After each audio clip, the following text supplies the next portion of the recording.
Happy New Year. Today I will report on the continuing rise in COVID cases. I will outline our approach to managing this phase of the pandemic. Part of that, I'll set out immediate changes to the requirements for self-isolation and testing. And while we are not proposing any additional measures at this stage, I will confirm that existing protections and guidance will remain in place for the coming week, pending further review. And finally, given that Omicron may not be the last new COVID variant that we face, I will also signal some longer-term work to consider the adaptations necessary to enable us to deal more proportionately and sustainably with any future phases of the pandemic. First, though, today's statistics: 16,103 positive cases were reported yesterday, 26.9% of all tests carried out. 1,223 people are in hospital with COVID. That's 71 more than yesterday, but it is 544 more than at this time last week. 42 people are in intensive care, which is the same as yesterday, and sadly a further 5 deaths have been reported, taking the total number of deaths under the daily definition to 9,872. And once again, I send my condolences to everyone who is mourning a loved one. The surge of cases driven by the extremely infectious Omicron variant is continuing here in Scotland, across the UK and indeed in many other countries around the world. Here in Scotland over the past week, the total number of new reported cases has increased by 87%. Tomorrow's figures will almost certainly see us pass 1 million reported cases since the outset of the pandemic. However, the rapid and very widespread transmission of Omicron is such that the daily recorded tally of cases, which has always been an underestimate of the true level of infection, now gives us an even less comprehensive indicator of how prevalent the virus is. The weekly survey published by the Office of National Statistics gives a better indication. In the week to 23rd December, it suggested that 1 in 40 people in Scotland had COVID. The results of the most recent ONS survey, published just a few minutes ago, suggest that in the week to 31st December, that had risen to 1 in 20. The proportion of people with COVID is, though, likely to be even higher than that now, a few days later, and I would anticipate that we will see continued growth in the level of infection as work and school resume after the holiday period. In short, COVID is significantly more widespread now than at any stage in the pandemic so far, and will almost certainly become even more so in the days to come. This, of course, has extremely serious implications for the NHS and social care, but it also has a severe and increasing impact on the economy and other critical services. This is primarily due to very high numbers of people off work with COVID, but it is, of course, compounded by the wider requirements for self-isolation. As I said last week, we have been considering very carefully the risks and benefits of changes to self-isolation requirements, and I will update on that shortly. More generally, as I said a moment ago, we are not proposing any new protective measures today. However, with the virus so prevalent, we do consider it's important to continue to apply some brake on transmission, particularly in settings posing the highest risk. Accordingly, I can confirm that the restrictions on large gatherings, the requirement for distancing between groups of people in public indoor places, and for table service in hospitality venues serving alcohol on the premises will remain in force for now, and indeed I expect until the 17th of January. In addition, while this is not a legal requirement, we are continuing to strongly advise the general public to limit contact with people in other households as far as possible, and to limit the number of households in any indoor gathering that does take place to a maximum of 3. After 2 long years of this pandemic, I know that asking people to cut all social interaction is just not feasible, and it would be damaging, of course, to mental health and well-being. However, limiting contacts insofar as we can and thinking carefully about the interactions that matter most to us is important just now. It helps to stem, at least to some extent, increases in transmission, and so it has a collective benefit. but it also helps protect us as individuals. When at least 1 in 20 of us have the virus, as is the case now, the risk of getting it when we mix with others is really significant. So if we limit the occasions on which we do mix, we also reduce our own risk of catching a virus that we know could have a nasty impact on our health. Trying to stem transmission, at least to some degree, is also important for the NHS, which is under increasing pressure.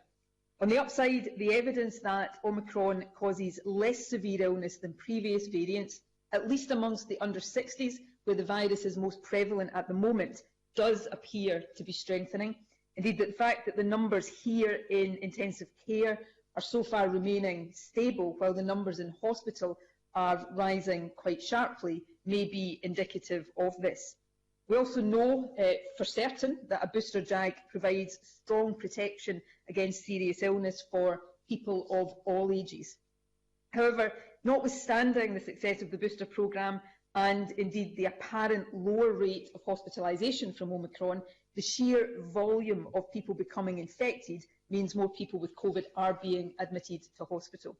There is also remaining uncertainty about the impact on hospital admissions if Omicron continues to spread from younger age groups, where the risk of falling seriously ill from COVID has always been lower to those in older age groups. As I reported last week, work is also underway to better understand the detail behind the headline hospital numbers. I can advise Parliament that the first results from analysis to differentiate those who are in hospital because of COVID from those in hospital with COVID but who were admitted for different reasons will be published on Friday. Work is also being done to assess whether the average length of hospital stay resulting from Omicron is any different to that associated with other variants. So in short, our understanding of the precise nature and extent of Omicron's impact on hospitals and the wider health and social care system is still developing. However, what is beyond doubt is that it is already having a considerable impact. The number of people in hospital with COVID has increased from 679 to 1,223 in the past week. That's a rise of 80%, and that is putting significant additional pressure on the NHS. Indeed, the NHS is now facing increased pressure on 3 related fronts. First, from dealing with non-COVID backlogs built up over the course of the pandemic. Second, many NHS staff are absent and self-isolating, either because they have COVID or are close contacts of people with it. This means the increasing pressure on the NHS is being managed by a depleted and ever more exhausted workforce. And let me say, at this stage, we owe each and every one of them an enormous debt of gratitude. And third, as we keep saying, even with a lower rate of hospitalisation, the sheer volume of cases caused by the much greater transmissibility of Omicron is leading to more patients with COVID ending up in hospital. And with reference to the analysis to be published on Friday that I spoke about a moment ago, it's important to remember this. Even if COVID is not the primary reason for someone's admission to hospital, the fact they have COVID means enhanced infection control measures are necessary, and that further constrains the capacity of the NHS, so exacerbates that pressure. We continue to support health boards and staff to manage this pressure. This includes working with councils to reduce delayed discharge and targeting additional capacity where possible. Work is also underway, importantly, to develop alternative patient pathways for people with COVID, enabling them, where possible and appropriate, to remain at home with appropriate monitoring and advice rather than be admitted to hospital. And this work will also help identify at an earlier stage patients likely to benefit from new antiviral treatments. Of course, we can all help the NHS by taking steps to reduce transmission of the virus as much as possible. Presiding Officer, while abiding by current guidance and protections is at this stage vitally important, we do know that measures which restrict our lives are not sustainable indefinitely. And with a variant as infectious as Omicron, the kind of protections that are still possible within our financial resources and without causing greater harm in other ways, while still very important at this stage, won't control transmission to the same extent as these measures would have done with other less transmissible variants. So in light of this, coupled with the fact that unfortunately COVID won't suddenly disappear and that Omicron is unlikely to be the last new variant we encounter, we need to continue to adapt our thinking about how to manage the virus and become more resilient to it in future. Now, let me be clear at this stage, this does not, in my view, mean giving up on trying to control COVID completely. The impact of it on individual health and on our collective well-being is too significant for that. But it does mean seeking ways of doing so that are more proportionate, more sustainable and less restrictive.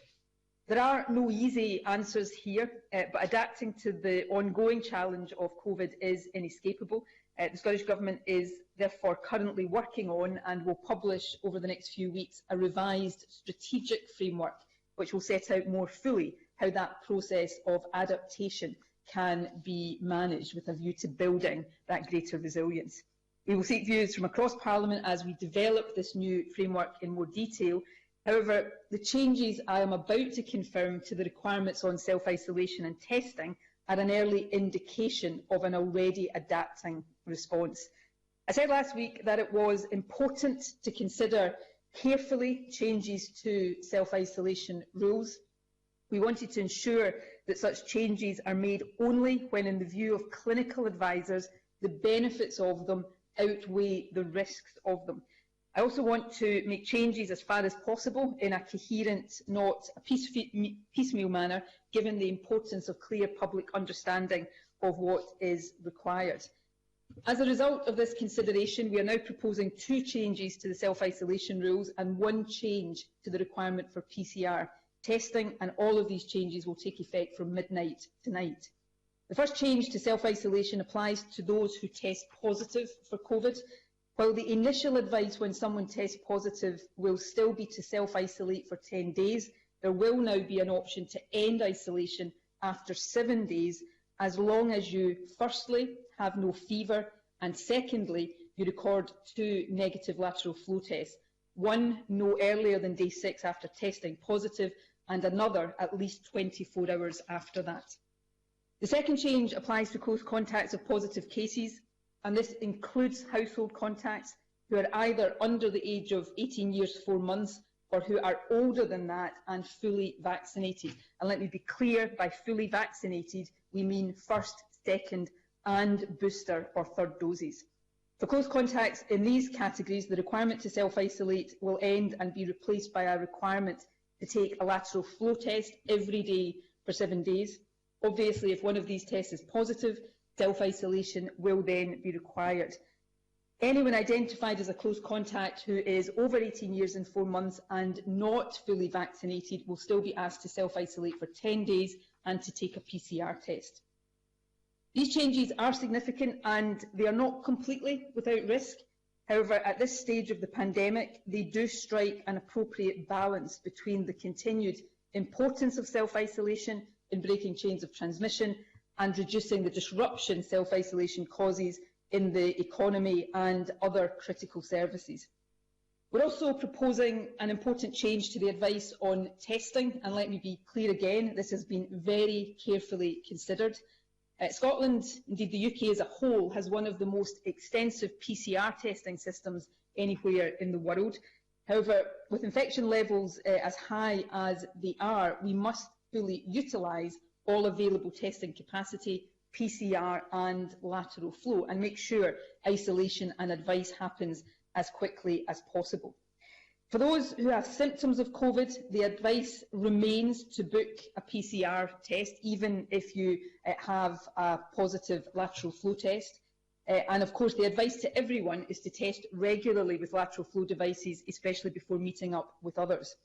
However, from tomorrow, if your lateral flow test is positive and you do not have symptoms, you will no longer be required to take a PCR test to confirm the result. Instead, you must immediately isolate and also report your result online so that Test and Protect can commence the contact tracing process and give you advice as quickly as possible. You'll also receive an online form that you must fill in, as would happen with a PCR positive, to ensure your contacts are notified. Other countries, Canada for example, have already made this change. It has been made possible because lateral flow tests are now widely available and work well.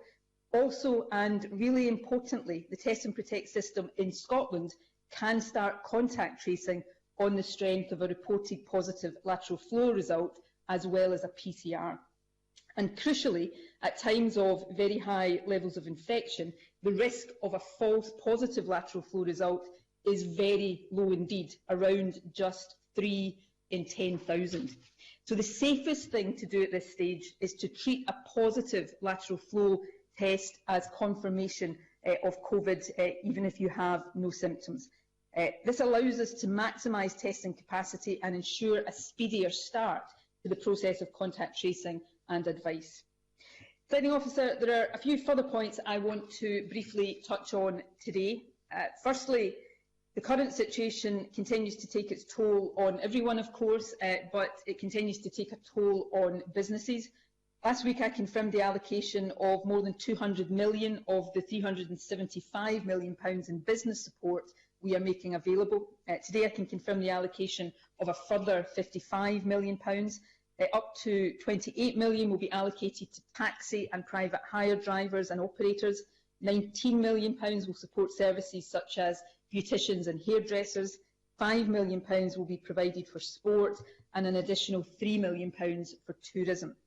Local authorities are, as we speak, working to get money to bank accounts as quickly as possible. Secondly, in light of the widespread community transmission of Omicron in the UK just now, discussions are taking place today between the 4 UK governments about possible changes to travel rules, including the requirement for pre-departure testing. If these discussions result in proposed changes, we will inform Parliament as quickly as possible. My third point relates to education and the start of the new term. All secondary school children are being asked to take a lateral flow test on the night before or morning of the first day back, and thereafter to test twice a week, and also in advance of mixing socially with people from other households. Likewise, university and college students should take a test immediately before travelling from home to term accommodation, and thereafter twice a week and before socialising with people from other households. And staff in all educational and early year settings should take a lateral flow test just before starting back to work, and in line with broader advice after that. Our priority is to keep schools open and to minimise further disruption to education, but with community transmission high, I know the next few weeks will be challenging for pupils, staff and parents. Using lateral flow tests will help, so too will the changes to isolation rules, and updated education guidance reflecting these changes will issue shortly. We will also work with councils to ensure the guidance issued before Christmas is followed to keep schools not just open but as safe as possible. Presiding Officer, my final brief update today is on vaccination. I am immensely grateful to everyone involved in delivering vaccines and to everyone who has been vaccinated. By the bells and Hogmanay, around 3 million people, 77% of those eligible, had received their booster or third dose. If you weren't one of these people and you are eligible, please come forward now. You can arrange an appointment online or go to a drop-in clinic. There's plenty of capacity. You can get details at NHS Inform or your local health board's website. Getting a booster doesn't mean we won't get COVID, although it does reduce the chances of that, but it significantly enhances our protection against serious illness. It could quite literally save your life. 12 to 15-year-olds can also now go to drop-in centres to get the second dose. I encourage everyone in that age group to do so. If you're the parent or carer of someone in that age group, you can go with them to the vaccination centre. The vaccine programme has been an outstanding success, but there are still many people eligible but not yet vaccinated.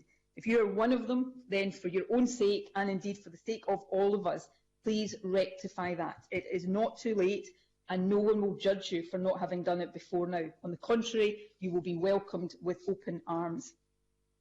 Presiding Officer, this phase of the pandemic is possibly the most challenging we've faced so far. The most infectious variant so far is creating a volume of cases that, notwithstanding its possibly reduced severity, still has the potential to overwhelm us. And of course, 2 years in, the kind of measures that have helped us control transmission in past phases are becoming less tolerable and causing more harm. So while not easy, we do need to continually adapt our ways of managing this virus, and we will do so. But in the meantime, we must continue to do what we know makes a difference now. So get fully vaccinated as soon as you can. Please do it this week. The more of us who are boosted, the less severe the impact of Omicron will be for each of us as individuals if we get the virus, and for society as a whole. Second, limit your contacts. Right now, with infection levels at 1 in 20 at least, every interaction we have comes with a significant risk of catching the virus. So we should prioritise the contacts that matter most to us. Third, if you're meeting other people, test before you go every time. And finally, take all the other precautions which make a difference. Work from home whenever possible. As the new working year gets underway, I'm appealing again to employers to enable this. Wear a face covering on public transport, in shops, and when moving about in hospitality, make sure it fully covers your mouth and nose. If you're meeting indoors, limit the number of households in your group to 3 at most and keep windows open, and follow all advice on hygiene. I want again today, Presiding Officer, to record my thanks to everyone across the country who continues to do all of this and play their part in helping us through this latest very challenging phase of the pandemic. Thank you very much indeed, and I, of course, am happy now to take questions. Thank you. The First Minister will now take questions on the issues raised in her statement. I intend to allow around 55 minutes for questions, and I'd be grateful if members who wish to ask a question could please put an R in the chat function. And I call Douglas Ross. Thank you, Presiding Officer. I welcome the changes to testing rules. These are sensible and proportionate changes that are similar to what we're seeing in other parts of the United Kingdom. I also welcome the changes to self-isolation, which the Scottish Conservatives have been calling for since day one. When they were introduced, we said this policy was not sustainable. Every other part of the United Kingdom made the change, but Scotland was left as an outlier.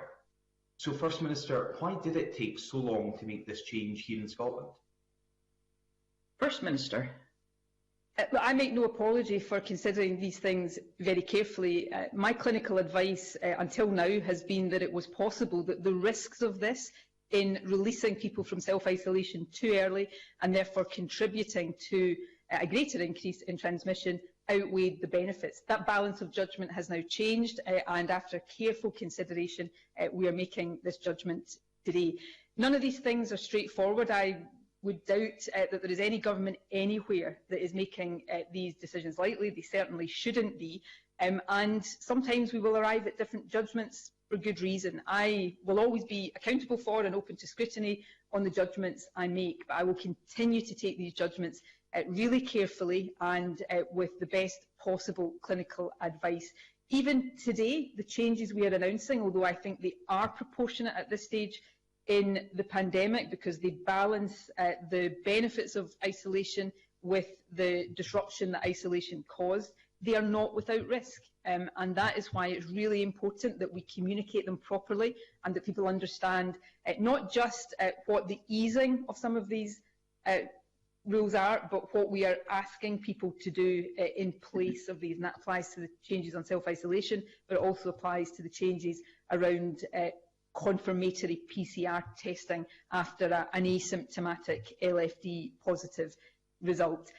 Look, Douglas Ross and I have had exchanges in the past, and I say this non-pejoratively. This is the stuff of scrutiny and democracy, but at times in the past, if I had followed Douglas Ross, we would have removed the requirement for face coverings, I think prematurely. We would not have some of the mitigations that we now have in schools that I think are seen to be really important. There have been differences, there will no doubt always be differences, but the trust placed in me, the responsibility placed in me by the Scottish people means that I have, with my ministers, the duty to weigh these things up carefully and, of course, be accountable for the judgments we arrive at.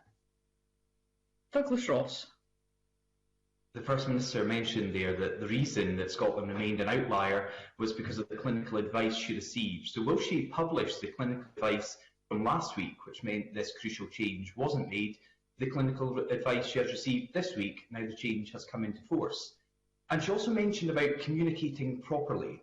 Yesterday, the Deputy First Minister, the man who sits in her cabinet in charge of COVID recovery, claimed that virus rates were lower in Scotland compared to England because of the actions taken by the SNP. But John Swinney was using data from before the SNP's restrictions were introduced, and the most recent data shows in fact the opposite of what he claimed. Tackling this virus is not a competition, but John Swinney tried to make it one. So why is the Minister for COVID Recovery using misleading data to make petty political points instead of giving people the accurate information they need? First Minister. I don't think that's the case at all, and I'll come on to most recent data in a second. Firstly, though, let me deal with this issue of outlier. When the changes to self-isolation for index cases was first announced, it was only England that it applied to. So for a period, England was an outlier. Last week, I think Wales and Northern Ireland decided to introduce similar changes, and today we are doing likewise. At different times in this pandemic, we've come to different views. Substantively, sometimes we've come to different views, or the same views, on different timescales. Right now, on protections, for example, Wales, Scotland and Northern Ireland are in very, very similar positions in terms of restrictions on gatherings and some restrictions and protective measures in hospitality. England is an outlier on that, not just an outlier in a UK sense, but arguably an outlier in a European and more broadly a global sense. We all have a responsibility to reach judgments based on our clinical advice and the responsibility we have to keep the public in this most challenging of situations as safe as possible, and that's what I will always do to the best of my ability. In terms of the impact of the protective measures we have in place, it always has been and always will be very, very difficult, sometimes impossible, to prove causation between one measure and the outcomes in terms of virus rates. But I think common sense tells you that if we didn't have some restriction on large, potentially super spreader events right now, if we didn't have measures in place to try to stem, at least to some extent, the transmission in higher risk settings like hospitality, and if we weren't advising the public and the public weren't responding so magnificently well to advice to cut contacts, then high rates that we're seeing right now are likely to be even higher, and the pressure on the NHS significant. So we, I think, are right to be trying to apply some brake, notwithstanding the high levels of infection that we face. I agree these things are not a competition. At times Scotland's had lower levels of infection, at other times we've had higher levels of infection. Right now, I think the levels of infection are lower. Whether they will remain, that's certainly than England, perhaps slightly than Wales, not so much Northern Ireland. But that is likely to change. My final point would be in relation to the Deputy First Minister's use of the ONS data yesterday. He used the most up-to-date ONS data yesterday. I've cited in my statement today data that, as I understand it, has been published while I've been speaking, that is a week more up-to-date. There'll always be a lag in it, that I think will still show that our 1 in 20, very, very high, is still lower, certainly than England.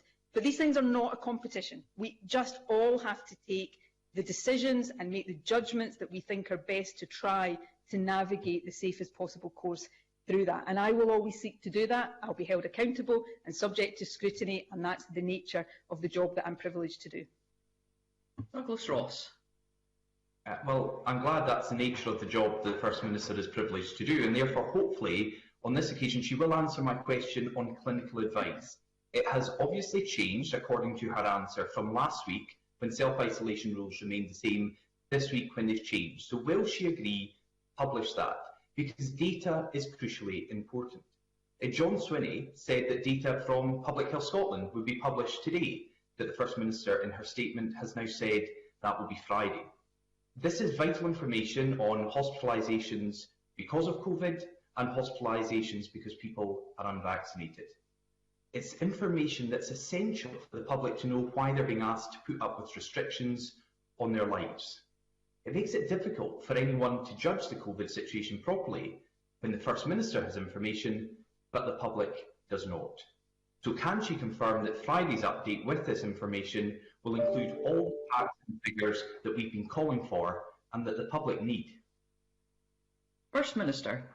I'm not sure it'll contain everything the Scottish Conservatives have been calling for, because I think if we'd done everything the Scottish Conservatives have been calling for over the past few months, we would be in probably more of a difficult position than we are now. I've referenced some of the policy issues. We'll continue to take the best judgments we can, and we will continue to publish as much data and evidence as possible on the proviso that there is a confidence in the robustness of that data. We do publish evidence papers. We will continue to publish as far as reasonable and appropriate, the evidence and the advice underpinning the decisions we take. Ultimately, though, these decisions do involve the application of judgment. That's what people elect me and my government to do, to take the responsibility, to weigh up all of the factors and take the judgments and be held accountable for them. So last week, I did not think it was the case that the benefits of changing self-isolation would outweigh the risks. The higher transmission now, the bigger the burden of self-isolation on the economy has changed that judgment. And these are judgments that we will continue to have to make on a whole range of issues in the weeks to come. On the issue about the data that will be published on Friday, Public Health Scotland has been doing that work. It's important that that data is robust. So that data, and that will be the first results of the analysis, that will show the differentiation between those who are in hospital because of COVID, in other words, it's the reason for their admission, and those who are in hospital for another reason, but who have COVID, either they came in with it or perhaps contract it in hospital. That's important information to know. That's why we're doing that work carefully. But it's also important not to put too much store on that. And again, I refer to this in my statement. Just because somebody with COVID is in hospital for another reason doesn't take away the impact of COVID, because the fact they have COVID means that there has to be special infection control measures around that patient in terms of distancing and other things that apply. So that reduces further the capacity of the health service and increases the pressure. So it's important that we understand all these things as our knowledge about Omicron develops, but we shouldn't kid ourselves on that because somebody with COVID is in hospital for another reason, that somehow takes away all of the difficult impact of them having COVID has. So we'll continue to publish evidence, we'll continue to publish data, but I will also continue to do the job I'm elected to do, which is apply the judgment to all of that and reach decisions motivated by my desire, my responsibility to navigate the safest possible path through this pandemic.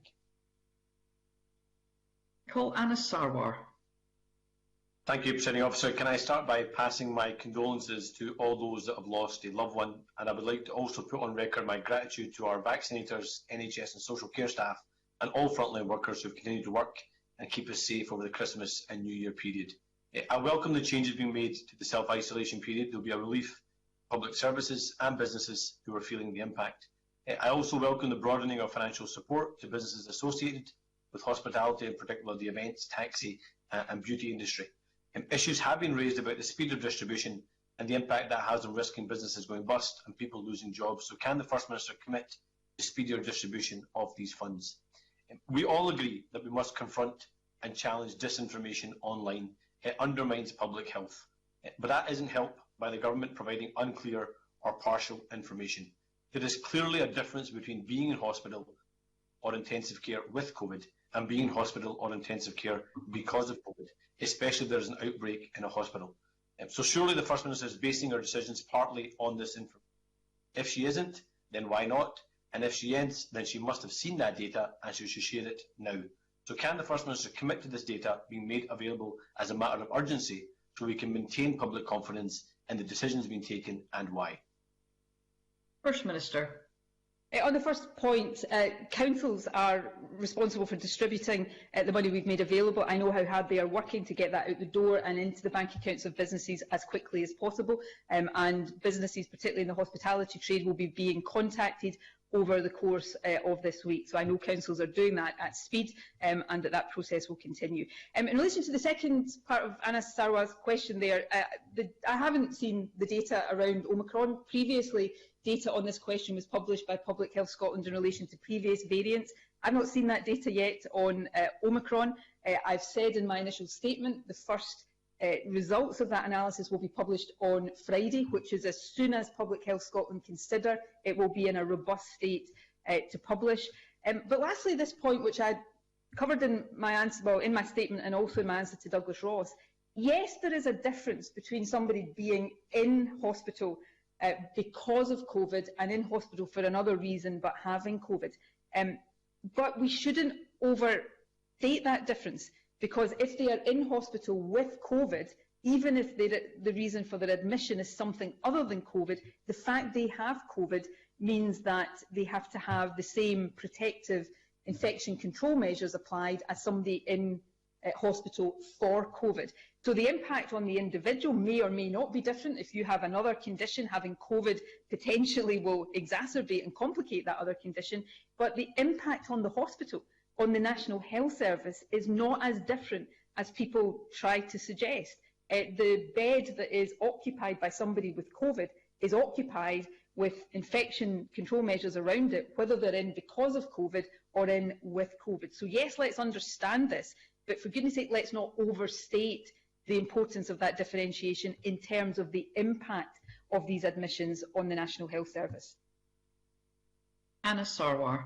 I'm not sure the First Minister deliberately confuses the issue. No one is questioning whether having a patient with COVID impacts on hospital capacity, but what it does impact is on people thinking about how dangerous this variant is to them, their life and to their loved ones. So level of hospitalisations and levels of infection of those in intensive care due to the COVID outbreak is really significant and really important, and why people are measuring how they need to restrict their lives and how they live it and the impact it then has on businesses. So that data is really important, and people have been asking for it for weeks since Omicron broke out. So I think the urgency of it is really important, so we can maintain public confidence in the restrictions being taken. So I would repeat the public health advice. The vaccine works. Please do go and get your vaccination if you haven't had your first, second or booster dose. It isn't too late. There isn't any embarrassment. Please book an appointment and visit a drop-in clinic. Please also follow the restrictions. Please do take lateral flow tests. Please do go for PCR tests if you are eligible for doing so. Another issue I raised last week was testing capacity, and I note the new arrangements on testing, but issues still remain for the wider population and key workers, issues around PCR capacity, but also supply of LFD tests. And across Scotland, key workers in our NHS and beyond are reporting waiting days for PCR test results, despite promises of a fast-track service for frontline workers. A number of staff are having been in touch, saying they're delayed from going back to work for days as a result of that capacity. So given the new protocols on testing, can the First Minister confirm that LFD supply and distribution issues have been resolved? And can she clarify who is now eligible for a PCR test? If you are symptomatic after an LFT, for example, should you go for a PCR test? Will there be new guidance published around PCR test eligibility? And will the new freed up capacity be prioritised for frontline NHS and social care workers? First Minister. Let me take these issues in turn, and they're all important issues, so forgive me, Presiding Officer, I'll try to do it as briefly as possible. I want to give substantive answers. Firstly, to return to this issue of the distinction between people in hospital with COVID and in hospital because of COVID. Anna Sarwar's points are not unimportant, and I'm not suggesting they are, but I would also ask him on the point he's making about severity, equally not to oversimplify things. As I said in my statement, all of the evidence we have so far, including the evidence from admissions to ICU in Scotland, which are not rising at the rate that hospital admissions are rising, suggests that the impact on individuals of Omicron is less severe than previous variants. Now, whether that's an inherent milder version of the virus or whether it's the effects of vaccination, we don't know for sure, but all of the evidence points to that. But there's two caveats we need to make there. One is that is evidence that is based so far on the circulation of Omicron largely within younger populations, which throughout this pandemic have been less likely, not completely unlikely, but less likely to fall seriously ill. We need to continue to monitor that if the spread, as is happening now, moves from younger populations into older age groups. That's the first caveat. The second caveat is about volume. That even if the rate of hospitalisation, therefore the severity, is much less, the sheer volume of cases will add up to significant pressure, is already adding up to significant pressure on the National Health Service. And that is not abstract or academic for people's health, because if the hospitals are so full of COVID cases that they can't treat in the way they want to other conditions, heart disease or whatever other conditions, that has an impact on people's health. So even if not all of the people in hospital are in because of COVID, that does not mean that we should be complacent in any way for any reason about the mounting pressure on our hospitals. And I hope that is clear. I recognise the points that are being made, but I appeal to opposition leaders not to oversimplify these issues, because I don't think that helps anyone. On the issue of testing, we will, with community transmission as high as it is just now, we will periodically have pressure on the testing system, and we are working on a Four Nations basis because most of our testing capacity is through the Four Nations system, although we also have quite considerable NHS Scotland testing capacity. We work on a daily basis to resolve and to flex the capacity as far as possible. Right now, there's no shortage in Scotland of LFD tests. We monitor the supply of those very carefully, and issues that we were seeing with turnaround times have improved again, and turnaround times have become much shorter again. The essential workers route to prioritise PCR testing is there. There's also the sectoral exemption process that is available to NHS workers and key workers in other sectors. And lastly, we will ensure that there is guidance on the latest testing advice, but I think I did make this point clear in my statement, but if I didn't, let me repeat it. If you have symptoms of COVID, then even if you've taken an LFD test that is positive, the advice is to still book a PCR test. It is only if you have no symptoms and your LFD test is positive that we're then saying there's no need to take a PCR test, not just because we're trying to maximise testing capacity, but because it is a pretty safe assumption, given levels of transmission right now, that you are positive, because the false positive rate is so low, and working on the basis of that positive LFD test allows the contact tracing process to kick in as quickly as possible. Obviously, if you have symptoms, there's a variety of reasons that we would still want PCR testing to happen, not least as we get more antiviral treatment to allow us to assess patients who are most likely to benefit from that. I call Alex Cole-Hamilton. Thank you very much, Presiding Officer. At the start of this pandemic, the government carried opposition party support for public health measures by providing us with almost real-time information about the advance of the virus. It meant that we were all signed up to the precautionary principle of hinging decisions around data rather than dates. But that transparency has ebbed away. 6 weeks of Omicron in Scotland, and we will only learn on Friday who is in hospital specifically because of Omicron severity, despite some of those details already making their way into the national press. If the First Minister is still leading the public health response to COVID on the basis of data and not dates, does she recognise the importance of being more transparent with the information she has if she's to bring us with her? And secondly, can I ask specifically about PCR testing? Price information published by the government at lunchtime, in answer to my request last week, has revealed that PCR testing capacity is actually quite significantly down on what it was last year, to a little over 50,000 tests a day. Does she recognise that this will have resulted in health workers waiting, in some cases, days for a negative result? First Minister.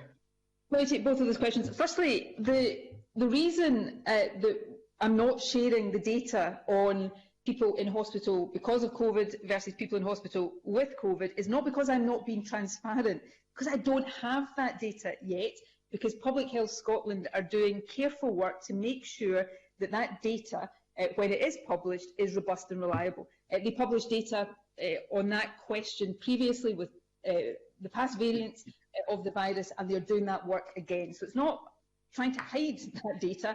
We want to make sure it is reliable and that what is published is data that people can have confidence in, and it will be published on Friday because that's when Public Health Scotland consider they will reach that state. There's no point in publishing data that is not reliable, because it doesn't help anybody. Beyond that, I'll continue to be as open and transparent as possible about data, about evidence, but ultimately, as I've said before, the data and the evidence doesn't make the decisions, it informs the decisions.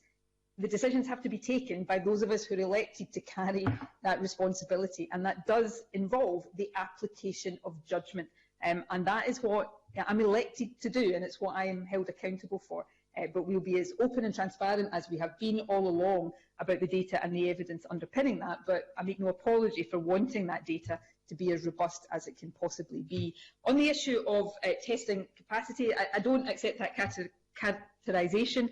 As of today, in terms of the UK testing network, Scotland's allocation share of that is about 50,000 a day. Over and above that, we have NHS Scotland capacity of around 32,000 per day. That testing is fluctuating at the moment. It always fluctuates for a variety of reasons. If there's equipment failure in one of the labs, for example, then it will be down a bit while that is repaired. But right now, as with so many other parts of society, one of the reasons for fluctuation is staff absences because of COVID and self-isolation in our laboratory network, which is another reason the changes I'm announcing today are at the moment, I think, appropriate. But we continue to work with UK government colleagues to maximise testing capacity on a daily basis. But we need to see testing capacity not just as PCR, important though that is, but to utilise fully the LFD capacity as well, which is what lies behind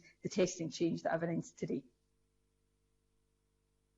Thank you. Understandably, there's a great deal of interest from members to put questions to the First Minister, and I would be grateful for more succinct questions and responses, and it is my intention to allow this session to continue beyond the scheduled time in order to take as many questions as possible. I call Gillian Martin to be followed by Sandesh Gulhani. Thank you, Presiding Officer. I note in the First Minister's statement that adjustments to the isolation advice have been made, and I'm certain that people are respectful of advice given based on the science, and I trust it's the science behind the government's decision. So I won't ask the First Minister to go over again the clinical basis that there is for these adjustments, because she's been more than comprehensive today. The First Minister has said that fully vaccinated close contacts of those who have tested positive but who themselves have a full week's worth of negative lateral flow results will not have to isolate beyond 7 days. Now, in my area, people have told me that they are sometimes finding it challenging to get hold of enough lateral flow tests, particularly when they've got large families. Can the First Minister say what's been done to ensure that a supply in every area is available to make sure everyone can play their part in protecting others and to test at home? First Minister. Thank you. Can I just be clear that the change for fully vaccinated close contacts, including household contacts, is that the requirement to self-isolate at all will be replaced by daily lateral flow tests for 7 days. So as long as on each day your lateral flow is negative, you don't have to isolate, but on any day, of course, that your lateral flow test is positive, you do then have to start isolation. Again, that's something we've considered carefully. We think the benefits outweigh the risks, but none of this, of course, is risk-free, but we think this is a proportionate change overall at this stage. It does mean, of course, that the supply of lateral flow devices is even more important. So through all of the various routes, we're working with UK colleagues, with colleagues in the community pharmacy network, in the local testing centres, to make sure that there is a good supply of LFDs. There's no shortage at the moment. Procurement is ongoing to make sure supplies continue to be topped up. So right now you can mail order LFDs, you can get them from local pharmacy places or local testing centres, and a number of councils are making lateral flow devices available in other places as well. There's also the key workplace testing, which businesses that are part of that know how to access. Sandesh Gulhani to be followed by Jackie Bailey.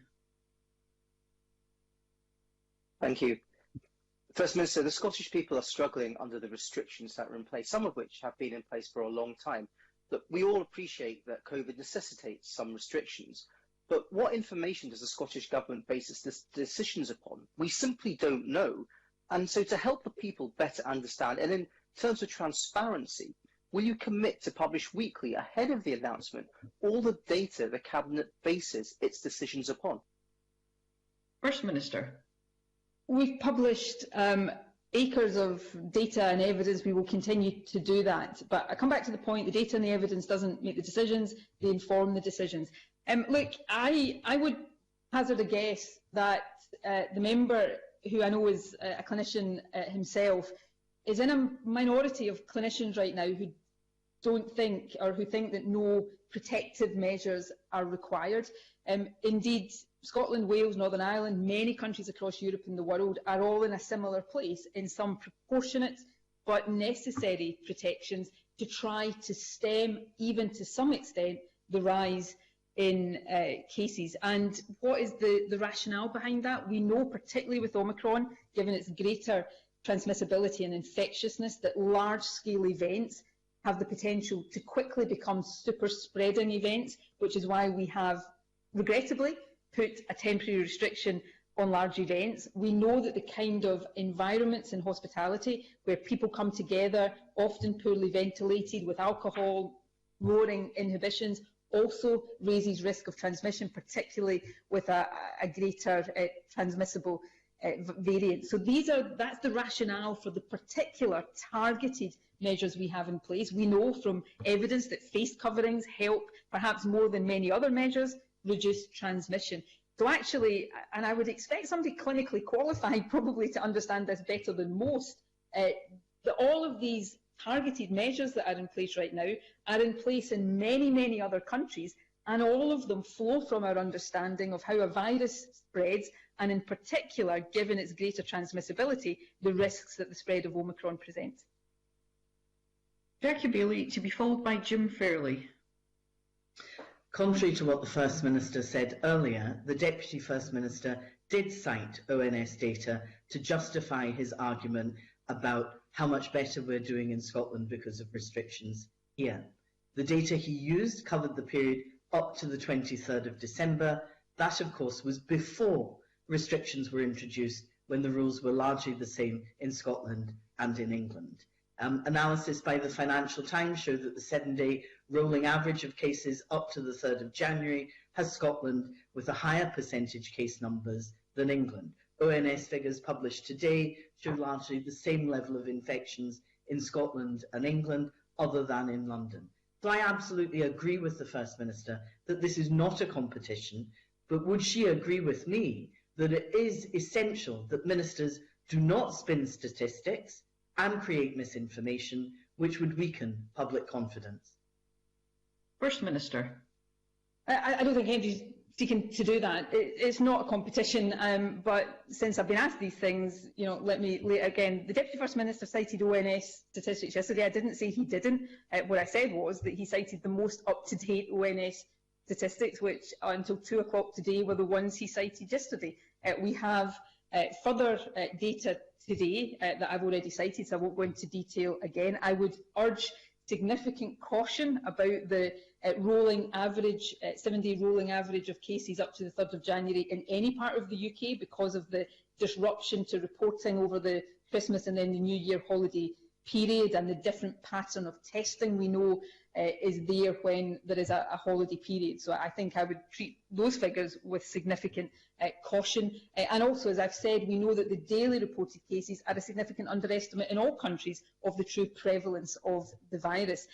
But if Jackie Bailey wants to make this point and get an assessment of the overall performance of Scotland to date, because it may change next week or next month, then overall, in terms of the pandemic to date, levels of infection in Scotland, and you can go into the UK government COVID dashboards and see this for yourself, overall levels of infection in Scotland are lower than I think in all other parts of the UK, certainly England and Wales. I can't recall exactly if that's the case for Northern Ireland. So does that say we've managed our way through this pandemic perfectly? Absolutely not. But it does suggest that the balance of judgments that we're taking, sometimes we'll get them more right than on other occasions.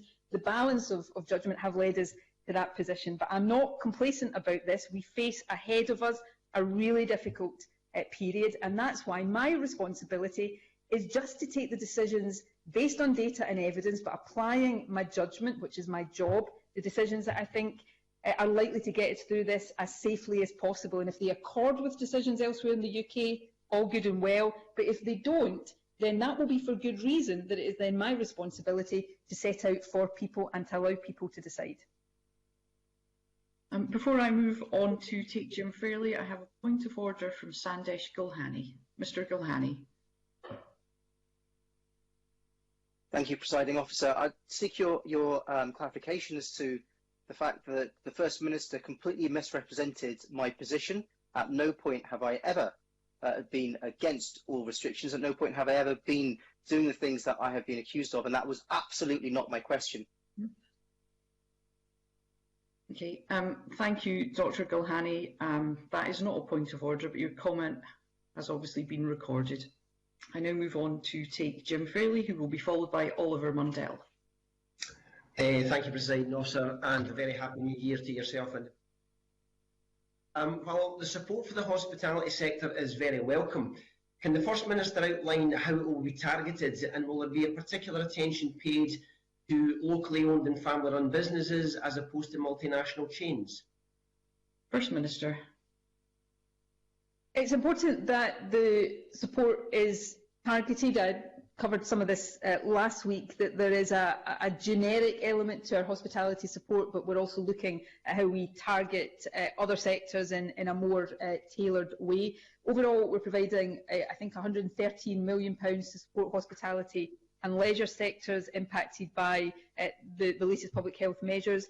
Local and family-owned businesses absolutely must receive that support. All eligible hospitality businesses who previously got support through the Strategic Framework Business Fund will receive a top-up payment, and they will be contacted directly by the local authority. That's the work that is already underway. They don't have to make a new application.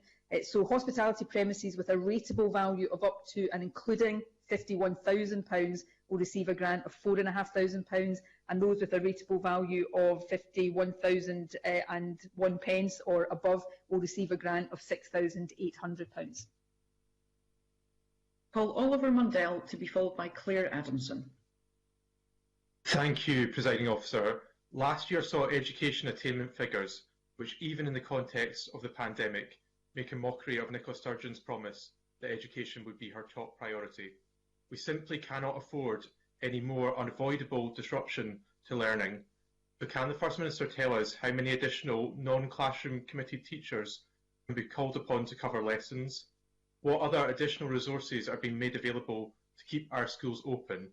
And finally, can she confirm that every pupil in Scotland now has access to an electronic device to support remote learning in the event that they're required to self-isolate?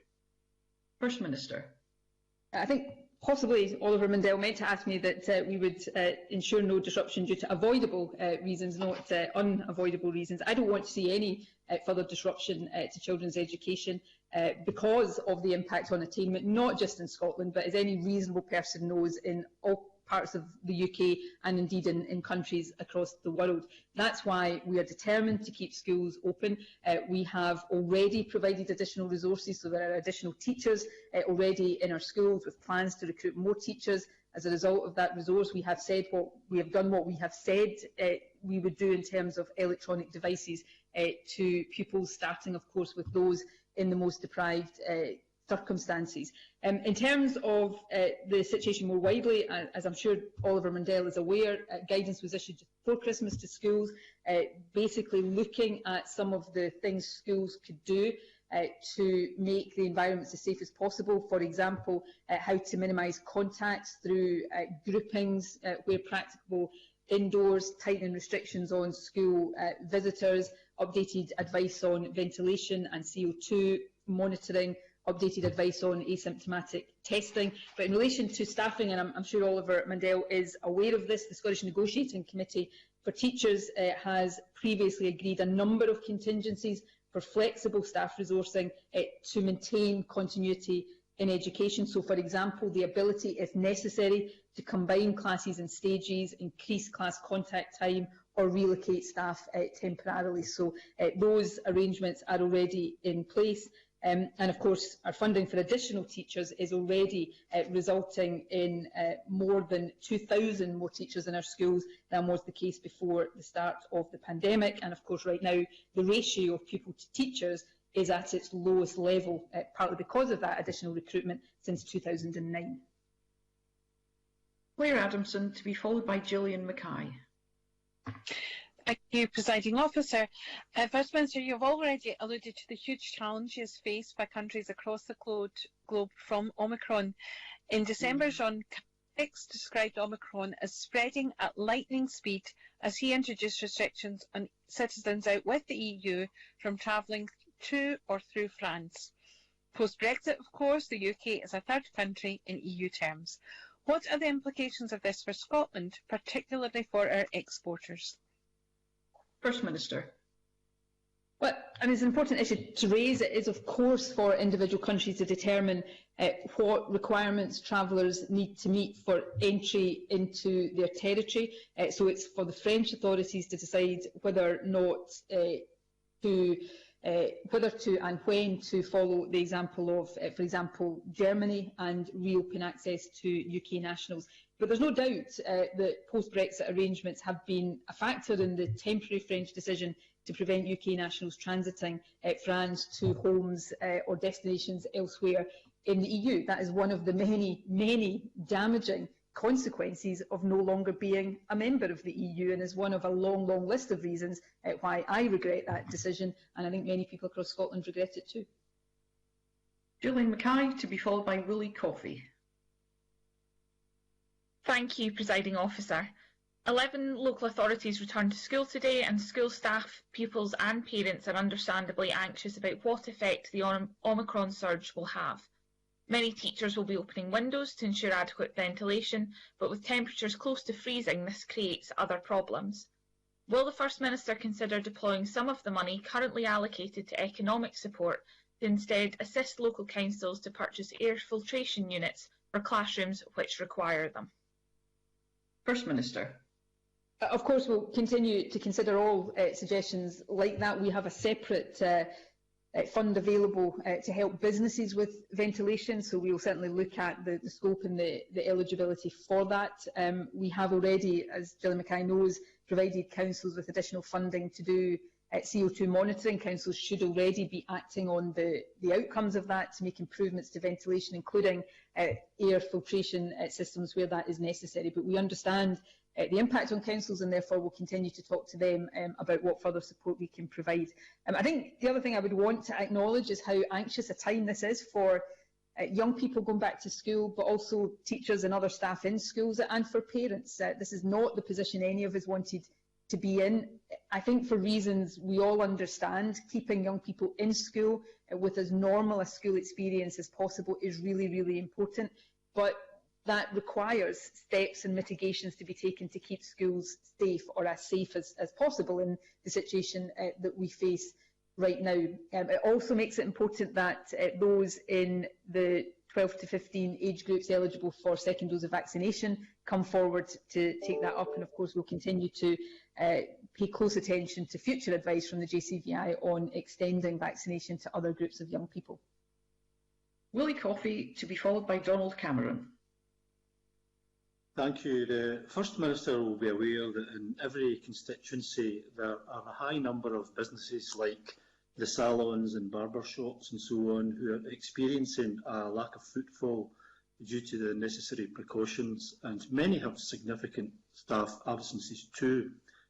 Given that the Barnett formula means that Scotland only gains access to its own financial resources if the UK Government decides that England needs financial help, what indication has the Scottish Government had from the UK Government that it will extend support to those businesses who can remain open but whose trade has been drastically affected? Or will we continue to have to support those sectors from our own resources, as just announced by the First Minister? First Minister.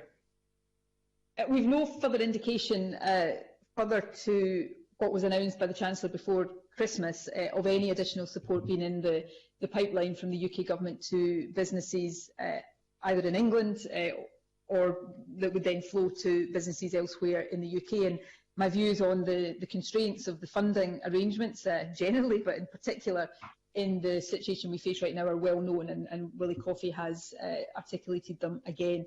So we are providing as much support as we can from within our own resources. I think it is right that we do that, but there are limitations to that. But some of the businesses that Willie Coffey has referred to today, salons, hairdressing, barber salons, for example, will benefit from the allocation that I've spoken about earlier on, and hopefully, while it won't fully compensate these businesses, will go some way to easing the pressure they're dealing with. Donald Cameron, to be followed by Martin Whitfield. Thank you. Of the 1,223 people in Scotland in hospital with COVID today, approximately how many have not been vaccinated?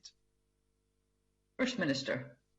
I don't have that information to hand. I will check with Public Health Scotland to see whether we can get that information, and if so, I'll make sure that is published. What we do know beyond any doubt is that being vaccinated, fully vaccinated with a booster or a third dose of the vaccine significantly reduces the likelihood of becoming seriously ill and therefore being vaccinated. So we know that, and I will check what information and how up to date the information is in terms of the vaccination status of those who are currently in hospital. Martin Whitfield, to be followed by Eleanor Whittam. Thank you.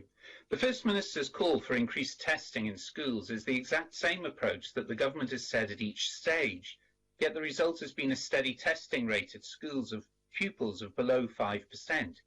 Labour's written to the government with a raft of suggestions, including mobile testing units in schools and indeed the availability of mass testing at certain primary and secondary schools.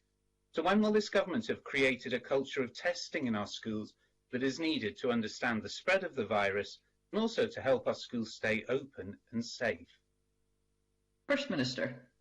There already is mass access to lateral flow testing for secondary school pupils and staff in education settings. This is about encouraging people to make use of that, and we've all got a part to play in that. We can't force people to use the testing, but we can strongly encourage it. We have seen across the population over the last few weeks, as we've been dealing with the Omicron surge, a significant increase in the uptake of lateral flow testing, and I certainly hope that will be reflected in the approach to school testing as the new term begins. So we will always continue to do everything we can to encourage people of the importance of testing and the benefits both to them and to the wider population of taking full advantage of it. Eleanor Whittam, to be followed by Sue Webber. Thank you, Presiding Officer. Recognising the important role that our health and social care partnerships play in delivering critical and essential care package services and the pressures they are currently operating under with limited staffing and a build-up in demand, and noting that East Ayrshire, one of the exemplar partnerships and where I'm still a councillor, is struggling at this time, and looking at a range of temporary alternatives whilst recruitment is ongoing to bring in additional staff to support the increase in demand, can I ask the First Minister what supports the Scottish Government can provide to assist health and social care partnerships at this critical time? First Minister. Well, I mean, firstly, Eleanor Whittam is right to cite East Ayrshire as an exemplar partnership. I think they do really good work, but like all partnerships at the moment, they are under significant and increasing pressure. That is likely to remain the case for the foreseeable future as we continue to navigate our way through the latest phase of the pandemic.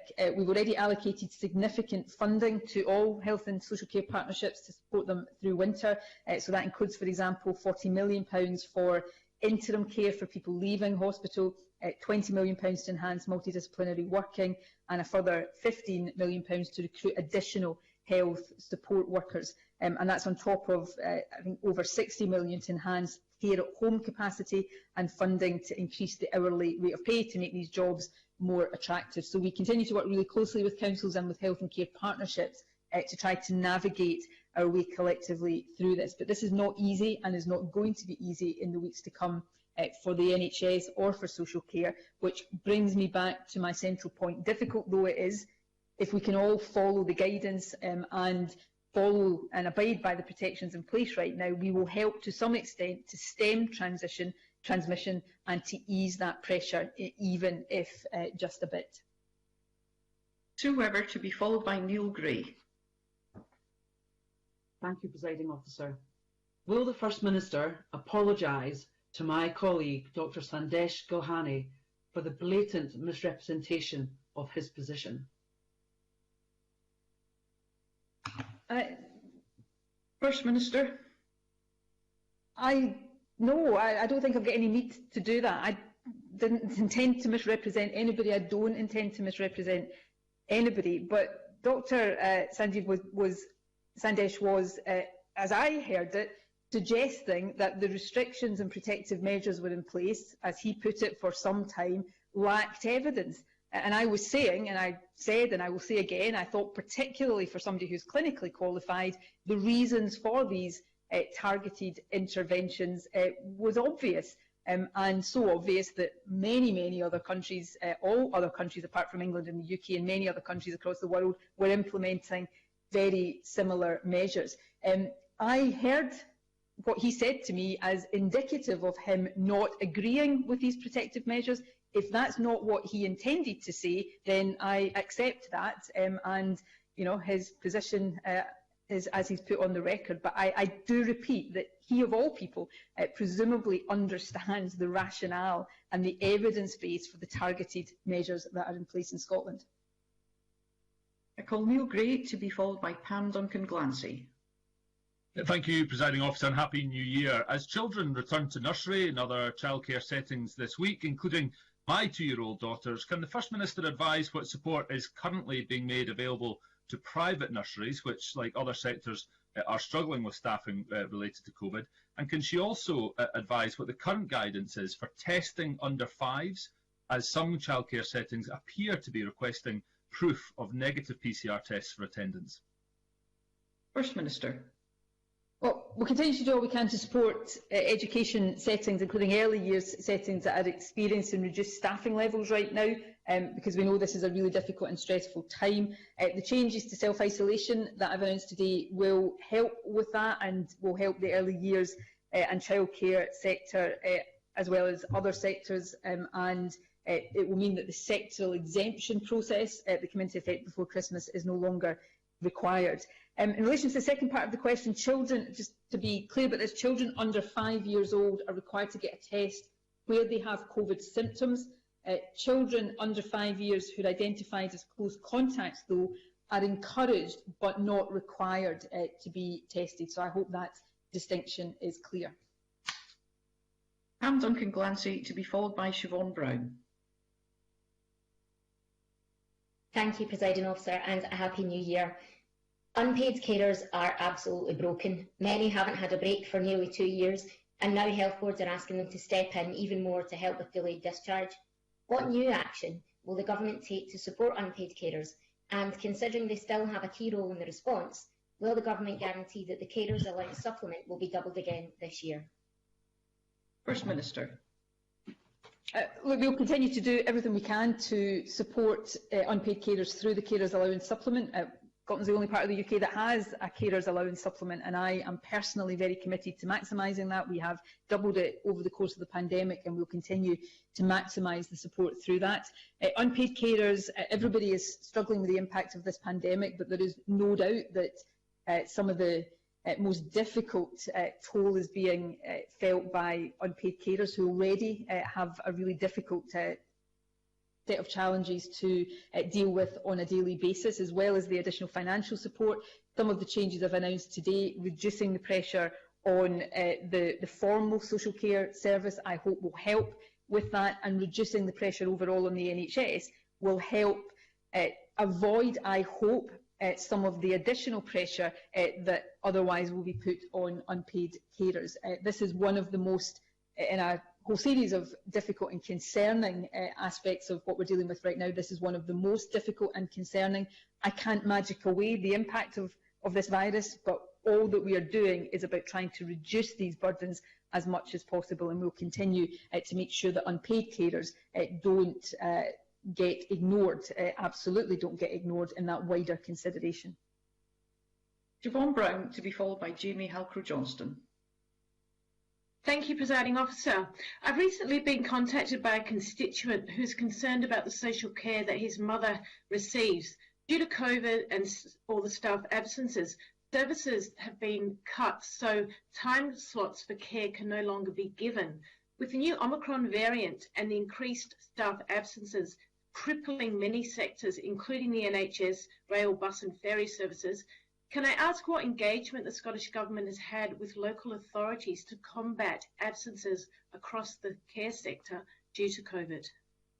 First Minister. Well, I mean, just following on my answer to Pam Duncan-Glancy, where I talked about how worrying the additional pressure on unpaid carers is, it is also a cause of real concern to me and to the government, the impact that COVID and staff absences because of COVID is having on social care packages, the reduction of support that is available, time slots not being available. Of the many things that concern me about the current situation, these aspects are right up there at the top of the list. I think what we've announced today in terms of self-isolation will help with that, but we need to get COVID rates down to reduce that pressure overall and allow services to return more to normal, and to do that as quickly as possible. In terms of engagement with local councils, we engage on an ongoing basis with local councils individually and collectively, of course, through COSLA. But the Deputy First Minister, along with the Cabinet Secretaries for Local Government and Health, is meeting COSLA this afternoon to discuss collectively what more we can do to try to address these particular challenges around unpaid care and social care more generally. Jamie Halper-Johnston, to be followed by Paul O'Kane. Thank you, Presiding Officer. There's still over £100 million of the business support previously announced by the Scottish Government still to be allocated. That money is clearly not supporting Scottish Government's bank accounts in Edinburgh. So can the First Minister tell us when it will be allocated by her government and when it will start hitting the bank accounts of those businesses across Scotland that need it so much? First Minister. Well, the majority of it is allocated, and therefore work is underway to get it into bank accounts as soon as possible. I've covered all that today, but we are continuing to consult with other sectors that perhaps haven't had support before or need more targeted support about how we can best use the remainder of that, and we will do that as quickly as possible. It's worth saying, just for the record, that of course in the part of the UK where the Members' Party is in charge, this is funding that isn't even available to the extent that it's available in Scotland. So yes, we want to consult properly to get this money as targeted as we can to those who need it most, and to get it into bank accounts as quickly as possible. But it is money that, but for the actions of the Scottish Government, wouldn't be there at all. Paul O'Kane, to be followed by Joe Fitzpatrick. Constituents in Inverclyde with family living in care homes have contacted me deeply concerned by a return to a strict no visitor policy, as I understand on the basis of advice from local public health teams due to some staff awaiting PCR results. This is contrary to the current guidance that one visitor should be allowed during a controlled outbreak. Indeed, Donald McCaskill, Chief Executive of Scottish Care, has expressed concern that there is inconsistency on visiting rules due to public health teams or incident management teams' interpretation of what is a managed or controlled outbreak. So will the First Minister clarify the guidance on care home visiting and ask Public Health Scotland to communicate that clearly to local teams, ensure that people living in care homes can have regular visitors, as is their right? First Minister. Firstly, I inadvertently misquoted Donald McCaskill last week when the line, I think, between Willie Rennie and I had broken up a bit, so I've apologised to him privately for that. Let me take the opportunity to do it publicly today as well, so I'll take care not to inadvertently do that again today. He is raising, I think, very legitimate concerns about, firstly, the need for the mental health and well-being of care home residents and their families to continue with safe visiting, but also to make sure that visiting is safe and that we're taking all necessary precautions. Some of what I've announced today, of course, will have an impact on the self-isolation rules and testing as affects care homes. So therefore, I will ask Public Health Scotland or through the Scottish Government for updated guidance to be published so that there is clarity about the rules and any changes as a result of what we've announced today. Final point I would make is that, though, is this: we're determined to keep visiting possible and happening in care homes for the reasons everybody understands.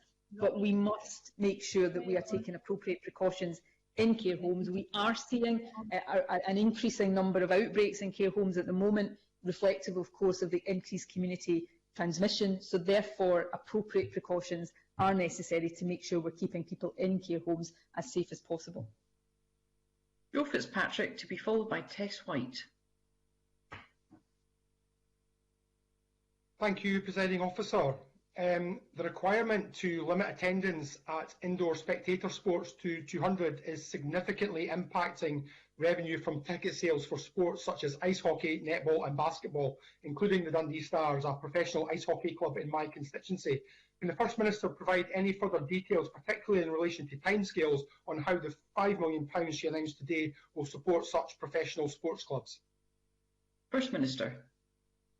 Well, the fact that we've allocated the £5 million today, I think, is an indication that we know the impact that the restrictions on large gatherings and spectator sports is having on the profitability and, at some points, no doubt, the viability of sports and sports clubs. We are working with Sport Scotland and as quickly as possible with, for example, ice hockey and basketball clubs, as well as football, rugby and horse racing, to determine fully the financial impact that the current measures are having, and we then, following that, will get the money to clubs as quickly as possible. As I said, I think I said last week, for some sports, there will be the ability to recoup these losses as events start to be rescheduled, hopefully in the not too distant future. For others, that will be more difficult, so we need to make sure we're getting the money where it is needed most, but that work has been taken forward. I never paid him actually, but he came in.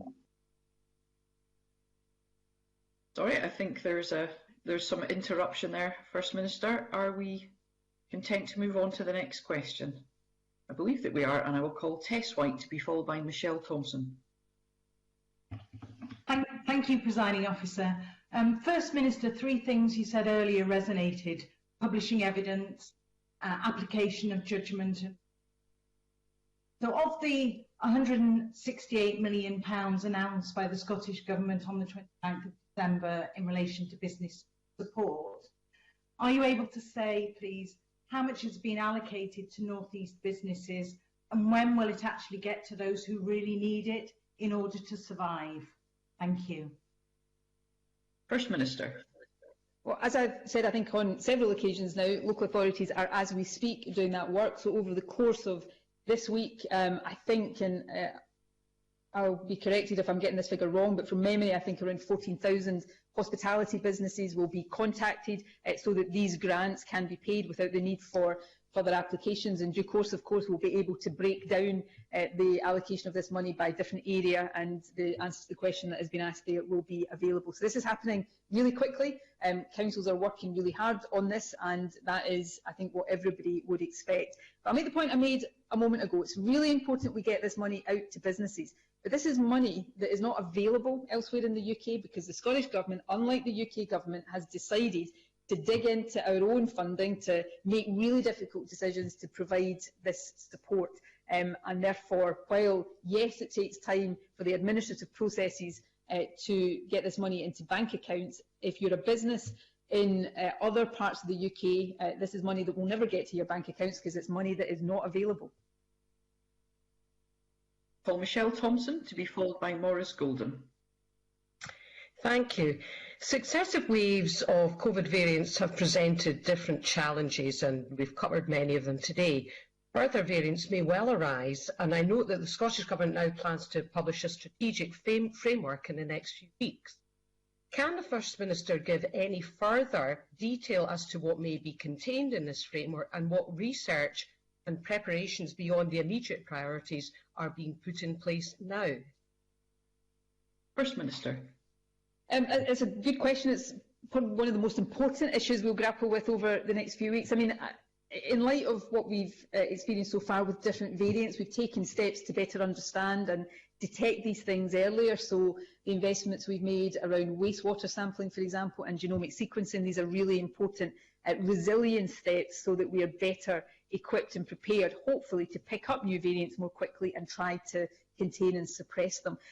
More generally than that, we're 2 years into a pandemic, partly because of the financial constraints devolved governments work within, but more generally because of the harm restrictions do. We can't go on managing this virus only through restrictions. To be fair, we haven't been doing that for some time, but increasingly we need to find different ways of managing it. I'm not of the just let it rip kind of mentality, because I think we do need to try to control and manage it, but we need to find more proportionate and sustainable ways of doing that. That's not easy, but it is essential, and that's the work that we are continuing to do right now. It's also the case, certainly with Omicron, and we don't know if there will be future variants, whether this will be true too, that the kind of measures that, difficult though they were, that would have suppressed earlier variants will not do that with Omicron to the same extent, because it is so much more transmissible. So the use of restrictions or protective measures is becoming less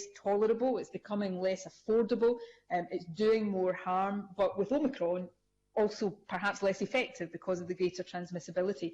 So some of what we're doing, like the changes we've announced today, it's about different judgments of risk and benefit, and we need to do that across different areas of society. What I would say lastly is to business in particular, who understandably and often call on me and the government to just let us live with COVID, you will need to continue, as many of you have been, to put in place the adaptations that enable us to do that. So that's the kind of work we're doing just now, and we will put more detail on exactly what that means in practice as we get to the conclusion of the work that I spoke about earlier. Maurice Golden, to be followed by Stuart McMillan. Thank you, Presiding Officer. The First Minister suggested restrictions on large gatherings will remain until at least the 17th of January, perilously close to Scotland hosting the Six Nations Games in February. This could be a big boost to struggling hospitality, but they need clarity. Can fans go ahead and book tickets, and can venues order stock and plan shifts? First Minister. Look, the one thing there's many things I've really wished that I had over the course of this pandemic, and one of them is a crystal ball, to be able to see into the future with certainty. And I don't say that to be facetious in any way. It is really difficult, particularly at this stage of a phase of a wave of the virus, to be certain about the future. That's why we need to monitor things on a closer time basis, but we have right throughout had very good discussions with the SRU about matches at Murrayfield. They have been very constructive at working with us to enable games to go ahead.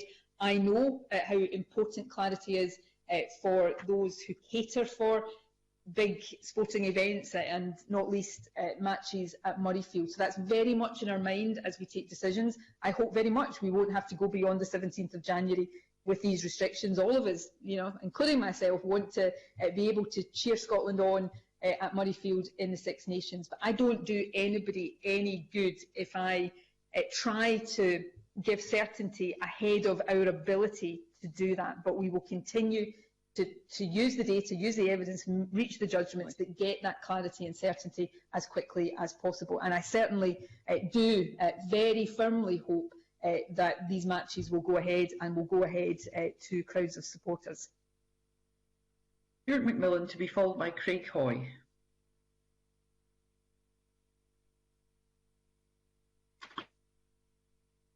Up in the of working interlinked fire alarms make, however, with the increasing number of people having to self-isolate. What flexibility can the First Minister provide for those households where they've not been able to enter another home at this time? Mr McMillan, there may have been some interruption there to your broadcast. I just want to confirm that the First Minister has heard sufficient of your question. First Minister? Unfortunately, I'm not sure I did, Presiding Officer. I'm not sure I heard sufficient of that to even make an educated guess about the question. So I don't know if it's possible to ask Stuart to repeat it. Yeah, I'll go back to Mr McMillan. Mr McMillan, could you begin again, please? No problem at all. No problem at all. Thank you, Presiding Officer. The presence of working interlinked alarms can make, however, with the increasing number of people having to self-isolate due to the highly transmissible Omicron variant, what flexibility can the First Minister provide to those households where installation of linked systems is delayed due to people not being able to enter another home at this time? First Minister. I think I heard that being about the installation of smoke and heat alarm systems, so if I'm wrong about that and I'm about to answer a question that was not asked, I apologise in advance. There is a requirement for homeowners to install these alarms by the 1st of February, but there's also flexibility for homeowners who are unable to do it by that date. Mains wired alarms can be fitted by an electrician, or longer life battery alarms can be fitted by residents themselves. But the important thing is nobody will be breaking the law or criminalised if they need more time. There's no penalties for non-compliance. So the issues around the impact of self-isolation I think are catered for in the broader arrangements that are in place. But again, Presiding Officer, if I have answered a different question to the one Stuart McMillan has asked me there, if he wants to perhaps send my office an email after this session, I'll be happy to provide an appropriate answer. And Craig Hoy, to be followed by Beatrice Wishart. Thank you, Presiding Officer. Dr Gulhani called for the data that underpins the government's decisions, the very data that the First Minister says she doesn't have. Rather than falling back on the weasel words that she did with my colleague Sue Webber, will she agree to go back and look at the official report of what Dr Gulhani said and then come back to apologise to Parliament next week? Thank you, Mr Hoy, and I will just take this opportunity to remind all members at all times to treat one another with courtesy and respect, and I call on the First Minister to respond to Mr Hoy. And I always seek to do so, Presiding Officer. Look, the data what is the data? The data is published on a daily basis. We've seen over the past week an 87% increase in recorded cases of Omicron. We see today, published by the Office of National Statistics, the fact that 1 in 20 people across Scotland right now probably have COVID. It probably is a bit higher than that now because these statistics are from a few days ago. We're seeing a rising number of people in our hospitals because of or with COVID.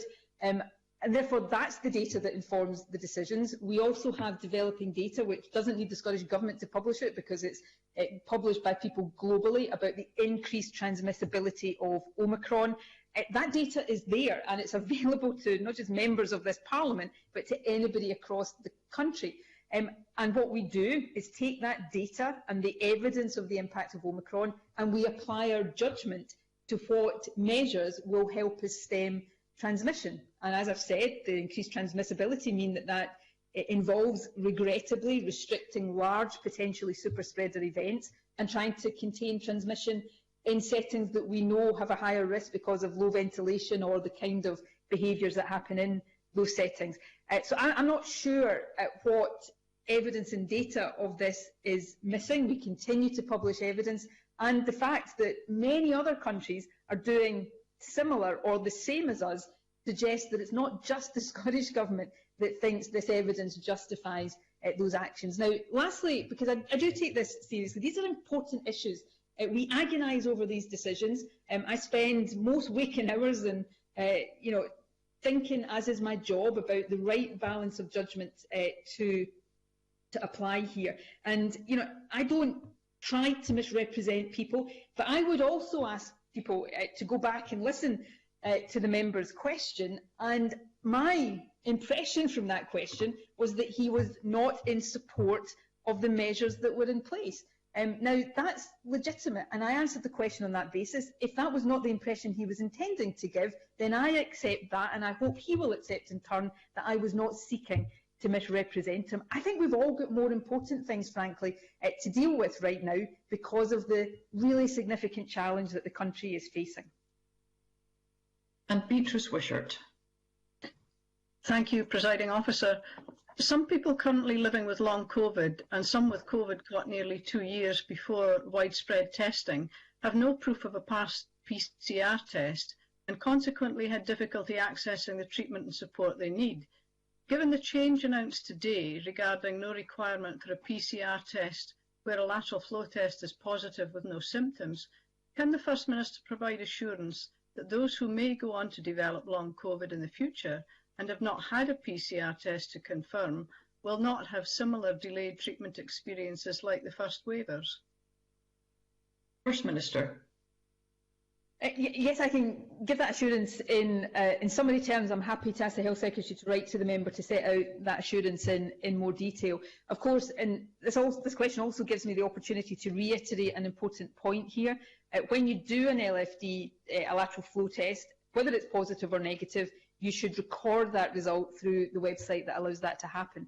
That's particularly important, obviously, if the test is positive, because not just will there then be that record of that, but it means that Test and Protect kicks in. This is something that we can do in Scotland. We can trigger the contact tracing on the strength of lateral flow test results and not just PCR tests. So these are important points, and I'll make sure that the Health Secretary sets out the detail of that in more depth. But this is about making sure we both use fully all of our testing capacity across the different modes of testing, but also make sure that when it is highly likely that somebody has COVID, even if they don't have symptoms, the advice and contact tracing kicks in as quickly as possible. That concludes the statement by Nicola Sturgeon, First Minister, on COVID-19 update. My apologies to those members who were unable to put a question, and I close this meeting.